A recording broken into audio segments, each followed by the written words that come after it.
Next दोस्तों शुरुआत करते हैं आज के इस वीडियो को। स्वागत करता हूं हम सभी का इस चैनल पे। तो दोस्तों आज का ये वीडियो बहुत सारी इंपॉर्टेंट अपडेट के साथ है, कुछ खबरें हैं जिसको प्रॉपर तरीके से डिटेलिंग करेंगे, तो वीडियो को ध्यान से जरूर देखें। आगे बढ़ने से पहले दोस्तों इंपॉर्टेंट अपडेट ये अपनी स्क्रीन पे देख पा रहे हैं, ये एक व्हाट्सएप चैनल है और इस व्हाट्सएप चैनल के माध्यम से आपके बहुत से डाउट्स क्लियर होंगे। मार्केट में कौन सी पोजीशन क्या एक्सपेंशन प्लान के साथ है, क्या टाइप्स हो रहे हैं कंपनी में और क्या खबरें हैं। इन शॉर्ट अगर बात करें तो दोस्तों जितनी भी इंटरनेशनल और डोमेस्टिक लेवल की खबरें हैं स्टॉक मार्केट से रिलेट करती हुए सारी आपको इसी प्लेटफॉर्म पर मिलेगी। इसके लिए करना क्या है, नीचे डिस्क्रिप्शन बॉक्स में आपको उसका लिंक मिल जाएगा, लिंक पे क्लिक करें एंड फॉलो करें। एडिशनल दोस्तों हमारा एक ऐप भी है और ऐप की बात करें तो ऐप के माध्यम से आपको प्रॉपर गाइडेंस मिलेगी कि कौन सी कंपनी कब बाई करनी है, किस लेवल पे एग्जिट करना है, क्या प्रॉफिट कमाना है। सारी अपडेट दोस्तों वीडियो के माध्यम से आपको उस प्लेटफॉर्म पर मिलेगी, जो कि आपके पर्सनल डेवलपमेंट के लिए बहुत इंपॉर्टेंट है, प्रॉफिट कमाने के लिए भी। इसलिए जरूर उसको डाउनलोड करें, लिंक नीचे डिस्क्रिप्शन में मिल जाएगा। डाउनलोड करने के बाद प्रोसेस को फॉलो करें एंड आगे की रणनीति को समझें।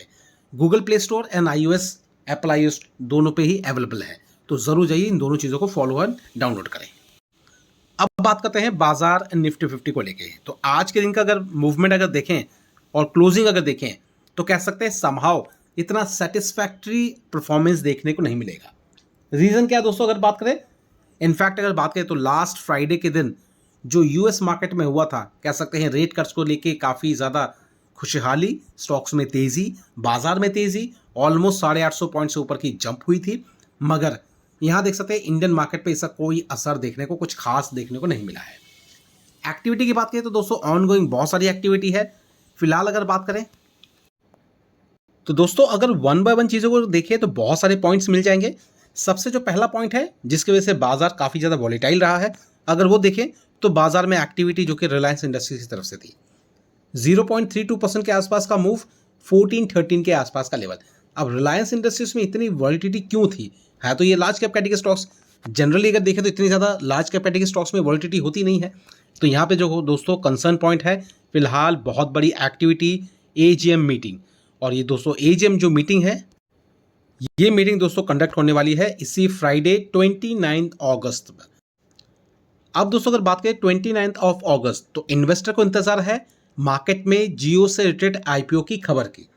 अभी आईपीओ की जो खबर है ये एक्चुअल में अनाउंसमेंट होती है या नहीं होती है, ये बाजार इस चीज़ को लेके आगे बढ़ रहा है।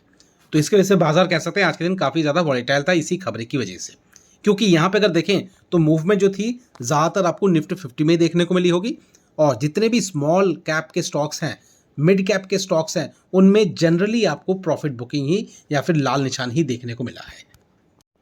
और अगर बात करें बाजार की तो दोस्तों बाजार का मूड बेहतर इसलिए भी नहीं है क्योंकि दोस्तों कह सकते हैं 27 अगस्त बहुत इंपॉर्टेंट दिन, और ये 27 अगस्त को देखते हैं मार्केट में क्या चीज़ें घटित होती है। क्योंकि यहाँ पे ये जो 25% का जो एडिशनल टैरिफ है जो कि इंडिया पे लगाया गया है यूएस की तरफ से, क्या वो एप्लीकेबल होगा या फिर इन बिटवीन कोई चेंजेस या कोई अनाउंसमेंट आ जाता है ट्रम्प की तरफ से। तो ये कंसर्न पॉइंट बाजार इसको ध्यान में रख के चल रहा है, इसलिए आपको आज के दिन देख सकते हैं मार्केट में कोई खास movement small cap and mid cap के स्टॉक्स में नहीं देखने को मिली होगी। इनफैक्ट अगर देखें तो निफ्टी 50 में मूवमेंट थी, मगर जनरली जो स्टॉक्स में मूवमेंट होती है वो आपको देखने को नहीं मिली है। तो इन सारी खबरों की वजह से भी बाजार कह सकते हैं थोड़ा बहुत साइडवेज पैटर्न पेश कर रहा है। और दोस्तों इसके साथ बाजार और एक चीज़ का इंतजार कर रहा है, वो है बेसिकली रिसेंटली अनाउंसमेंट जीएसटी को लेके जो चीज़ें कंडक्ट होने वाली है। एंड इसी अनाउंसमेंट के चलते कह सकते हैं बाजार कह सकते हैं इस चीज़ को काफ़ी ध्यान में रख रहा है। अगर बात करें एक इंपॉर्टेंट अपडेट को लेके तो दोस्तों कुछ इंपॉर्टेंट अपडेट्स भी आए हैं। फिलहाल अगर न्यू जीएसटी रेट्स की अगर बात करें तो दोस्तों सरकार की तरफ से ये भी आदेश दिया गया है या फिर ये चीज़ें बताई गई हैं कि जो रेट्स है ये इम्प्लीमेंट होने वाली है 22 सितंबर से। तो इनफैक्ट अगर बात करें दिवाली नहीं, दिवाली से पहले दशहरा तक दोस्तों ये सारी चीज़ें इंप्लीमेंट होती नजर आएगी। यहाँ पे जो मीटिंग कंडक्ट होने वाली है कह सकते हैं लगभग सितंबर 3 एंड 4, ये लगभग 2 से 3 दिन जो रहेंगे ये बाजार के लिए काफ़ी ज़्यादा कह सकते हैं वॉलेटिलिटी प्रेजेंट करेंगे। और यहाँ पे दोस्तों जीएसटी जो एप्लीकेशन जो रेट है फिलहाल लगभग ज़्यादातर फोकस 5% एंड 18% पे तो रख ही रहे हैं, लेकिन इसके साथ साथ जो एक एडिशनल पॉइंट कंसिडर किया गया है जो है 40% का भी, उस पर कौन से दायरे आते हैं, कौन कौन सा सेगमेंट आता है, किस किस सेक्टर पे ये 40% का टैक्स लगता है, ये भी कंसर्न पॉइंट रहने वाला है। लेकिन अगर एक्सपर्ट के हिसाब से अगर देखें तो बेसिकली अगर देखें तो 40% तक का जो टैक्स है वो लगता है ज़्यादातर लग्जरी आइटम या फिर लग्जरी चीज़ें में यूज़ होने वाली चीज़ों पे टैक्स लग सकता है। 40% की बात करें तो मोस्ट प्रोबेबली अगर ऑटो सेक्टर्स की बात करें तो ज़्यादातर लग्जरी कारें हो गई, इनमें लग सकता है 40%।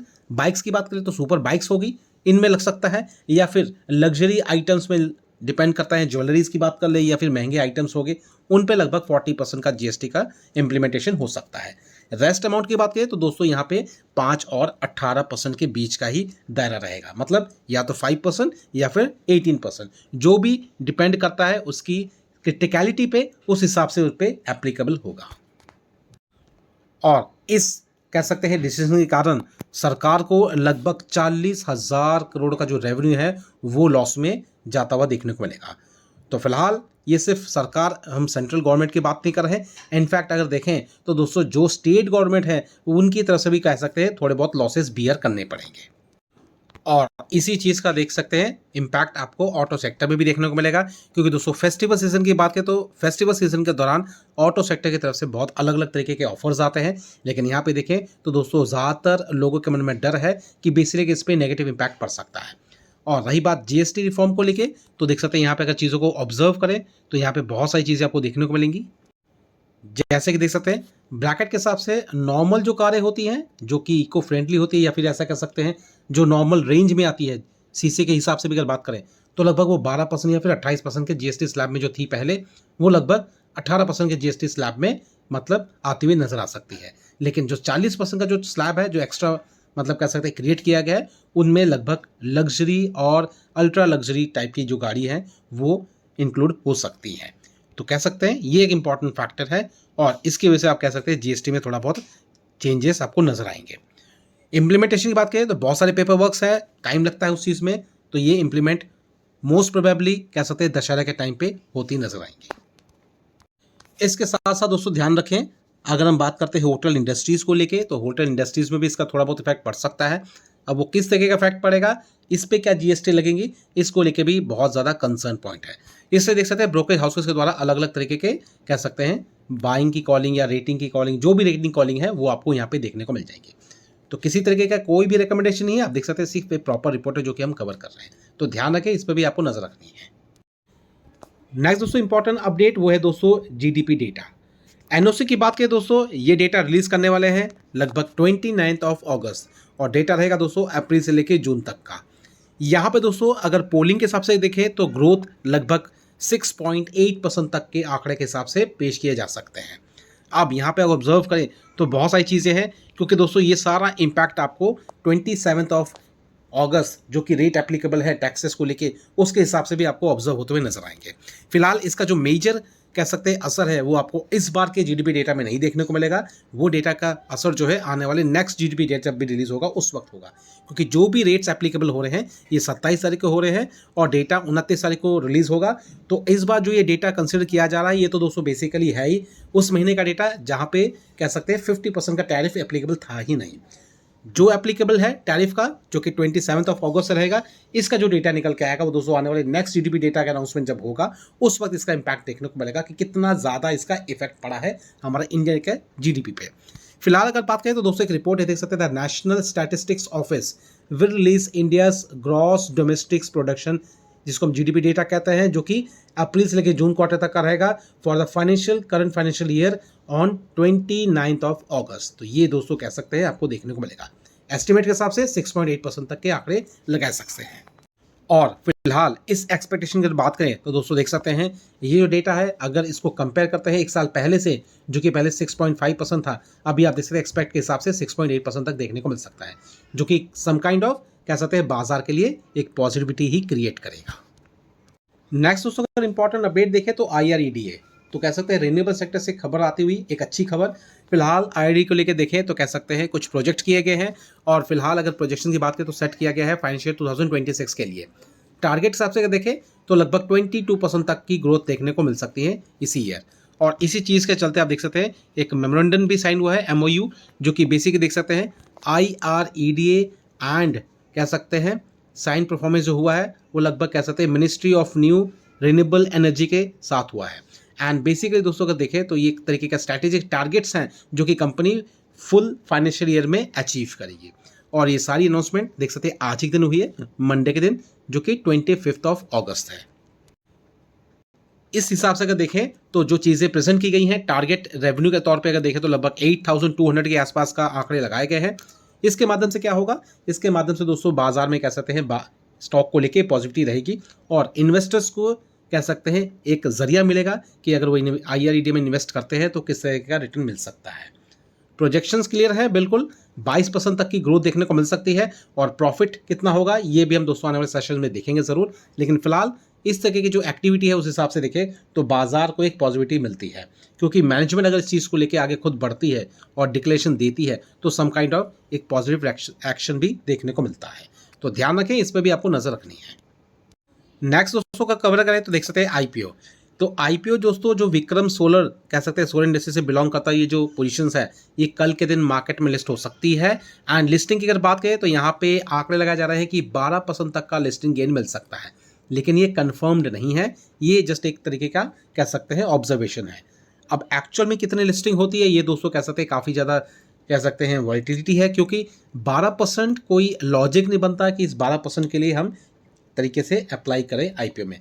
इसके बारे में हमने प्रॉपर पहले से ही डिटेलिंग कर ली थी और आपके साथ सारी चीज़ें डिस्कस भी की थी अपने ऐप वाले सेक्शन में।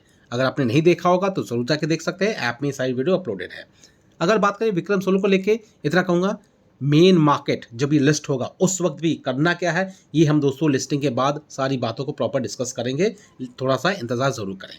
लेकिन जल्दबाजी नहीं करनी, क्योंकि मार्केट वैसे ही बहुत वॉलेटाइल है, या कह सकते हैं मार्केट वैसे ही बहुत सेंसिटिव मैटर के साथ आगे बढ़ रहा है, तो इस बातों का भी आपको ध्यान रखना है। नेक्स्ट दोस्तों कवर करें तो कह सकते हैं गोल्ड सेगमेंट। तो गोल्ड सेगमेंट को लेकर देखें तो काफ़ी ज़्यादा कह सकते हैं डिमांड देखने को मिलेगी, क्योंकि दोस्तों नेक्स्ट महीने से फेस्टिवल सीजन शुरू हो रहा है, तो समहाउ गोल्ड को लेकर भी चीज़ें काफ़ी ज़्यादा आगे बढ़ सकती है। तो ध्यान ये रखना है, फिलहाल जो गोल्ड का रेट अगर हम देखें 1,03,000 तक आपको देखने को मिलेगा फिलहाल जो रेट आप देख सकते हैं, और एक्सपेक्टेड है ऑलमोस्ट ये लगभग 5 से 7% तक का मूवमेंट दिखाएगा। तो देखते हैं इस फेस्टिवल सीजन में क्या चीज़ें चेंज के रूप में नजर आती है, लेकिन ध्यान रखें क्योंकि इसकी वजह से भी बाजार थोड़ा बहुत ज़रूर वॉलेटाइल रहेगा, क्योंकि इसका जो असर है डायरेक्ट जो भी इससे रिलेटेड जो स्टॉक्स होंगे उन पे आपको देखने को मिलेगा। तो अगर आपके पास स्टॉक्स है गोल्ड से रिलेटेड तो ध्यान रखें, और वैसे भी देखें तो कह सकते हैं बड़े famous research company Morgan Stanley ने भी अपने स्टेक ली है गोल्डियम में, एंड कह सकते हैं कहीं ना कहीं कुछ ना कुछ पॉजिटिविटी आपको देखने को मिल सकती है।